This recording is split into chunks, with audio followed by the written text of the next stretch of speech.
Pourquoi février est-il le seul mois à avoir 28 jours? Une erreur de calendrier, un complot des mathématiciens de l'Antiquité, une vengeance contre un mois qui n'a rien demandé? Aujourd'hui, on plonge dans l'histoire du temps et des décisions absurdes de l'humanité pour comprendre pourquoi on a laissé février dans la galère. Et tu vas voir, c'est bien plus tordu que tu ne l'imagines. Revenons à l'époque où les Romains avaient un calendrier, mais pas vraiment comme le nôtre. À l'origine, le calendrier romain ne comptait que 10 mois. 10 mois et 304 jours en tout. Pas de janvier, pas de février. Et l'hiver, ils s'en fichaient. L'année commençait en mars, qui était le mois des guerres, puis se terminait en décembre, après quoi, c'était juste du vide jusqu'au retour du printemps. Oui, un gros trou temporel de plusieurs semaines. Imagine dire, on se voit en février, et que février n'existe même pas. Sauf qu'à un moment, c'est devenu ingérable pour la gestion des impôts, des récoltes et des festivités.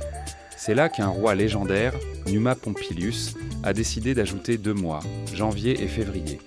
Février était le dernier mois de l'année et son rôle était plutôt glauque.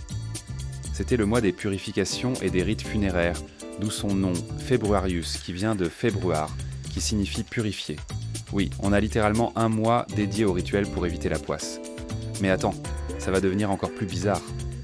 Les Romains avaient un problème avec les nombres pairs. Pour eux, un mois devait impérativement avoir 29 ou 31 jours pour éviter la malchance. Sauf que, il restait seulement 28 jours à attribuer à février. Et comme février était déjà un mois dédié à la mort et au rituel funéraire, tant qu'à faire, autant lui filer le pire chiffre.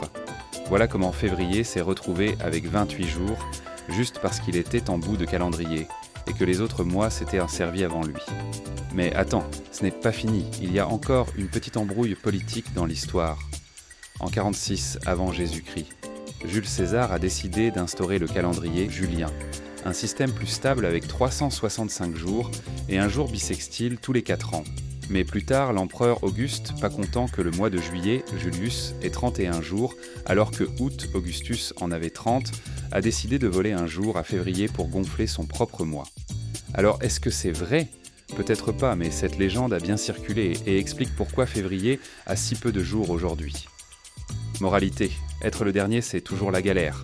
Mais au final, février reste unique.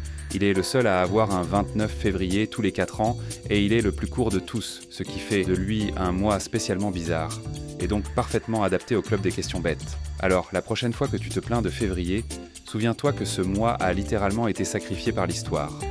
Si cette vidéo t'a plu, lâche un pouce bleu, abonne-toi pour plus de questions bêtes. Mais pas si bêtes, et dis-nous en commentaire, si tu as d'autres questions bêtes, on y répondra. À très vite sur le Club des questions bêtes.